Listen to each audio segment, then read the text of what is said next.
দেশে চলমান পরিস্থিতির কারণে এক অন্যরকম ভ্যালেন্টাইন ডে পালন করতে যাচ্ছি আমরা। খুব কম সংখ্যক নাটক রিলিজ করা হচ্ছে এবছরে।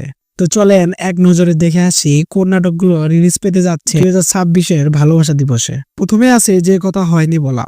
ফারহান আহমেদ জোভান ও নাজনীন নিহারের ভালোবাসায় ভরা একটি নাটক আসতেছে, যার নাম যে কথা হয়নি বলা। নাটকটি পরিচালনা করেছেন জাকারিয়া শৌখিন। ভালোবাসা দিবসে সিএমবির ইউটিউব চ্যানেলে দেখা যাবে এই নাটকটি। তার সাথে হয়তো আমার আগের জন্মে একবার দেখা হয়েছিল। মিরাজ খানের ভালোবাসায় বিশেষ একটি কাজ আসতেছে শখের মানুষ। শঙ্খ দাশগুপ্তের পরিচালনায় ক্লোজ আপ কাছে আসার গল্পে দেখা যাবে সুন্দর একটি নাটক যদি আবার। আগে ভালোবাসা দিবসে ক্লোজ আপের নাটকগুলোর জন্য খুব অপেক্ষায় থাকতাম, কিন্তু দিনকে দিন তাদের মানটা হারিয়ে ফেলছেন।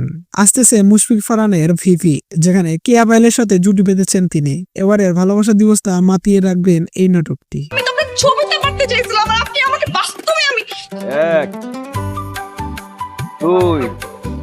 খারুন বাশারের খুব সুন্দর একটি নাটক আসতেছে তুমি তো চলেই যাবে।